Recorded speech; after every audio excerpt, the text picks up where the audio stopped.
भगवान गणेश जी के साथ तो आपने मूसक राजा को कई बार देखा होगा, लेकिन एक ऐसी भी जगह है जहाँ 25,000 से भी ज़्यादा जिंदा चूहे मंदिर में रहते हैं और लोग उनकी पूजा भी करते हैं। Welcome to Deshnok Rajasthan. ये मंदिर है करणी माता का। लेकिन करणी माता कौन थी और क्यों मंदिर में जिंदा चूहे रखे गए? देशनोक राजस्थान के थार डेजर्ट के बिल्कुल किनारे पर बसा है, बीकानेर से सिर्फ 30 किलोमीटर दूर। यहाँ का क्लाइमेट है सुपर ड्राई, जमीन रेगिस्तान से भरी हुई और गर्मी में तपती हुई। फिर भी ये जगह स्पिरिचुअल रूप से बहुत रिच है। इस मंदिर का निर्माण 1900 के आसपास महाराजा गंगा सिंह ने पूरा करवाया। ये पूरा मंदिर सफेद संगमरमर से बना है और भक्तों ने चांदी के दरवाजे डोनेट किए हैं। इसका आर्किटेक्चर मुगल और राजपूत फ्यूजन है, जो कि रेगिस्तानी रीजन में बहुत रेयर मिलता है। ये मंदिर बना था एक महिला संत करणी माता को समर्पित करने के लिए, जिनको माँ दुर्गा का अवतार माना जाता है। लोक कथा के मुताबिक करणी माता ने एक बार अपने सौतेले बेटे को डूबने के बाद जिंदा करने की कोशिश की और यमराज से प्रार्थना की, लेकिन यमराज ने उसकी आत्मा को वापस देने से मना कर दिया, ये कहकर कि अगर सबकी आत्मा वापस देने लग जाएंगे तो जीवन का चक्र कैसे चलेगा।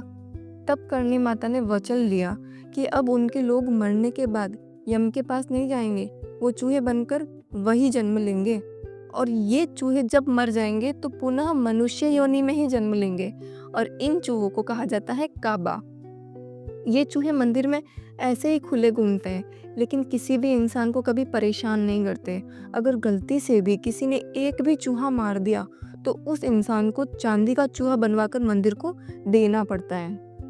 ये चूहे असल में हैं डेजर्ट फील्ड रेड्स, जो नॉर्मली इंसान के पास भी नहीं आते, लेकिन करणी माता मंदिर के अंदर का एनवायरनमेंट, टेम्परेचर, आर्किटेक्चर और भोग के प्रबंध इनके लिए एक परफेक्ट घर बन गया है। ये चूहे प्रसाद खाते हैं, मंदिर के कोने में सो जाते हैं और संगमरमर के नीचे राहत से जीते हैं।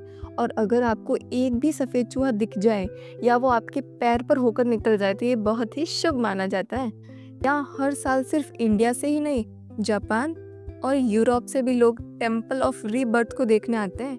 कहा जाता है कि करणी माता ने अपने 151वें साल में एक केव में जाकर अपना देह त्याग दिया।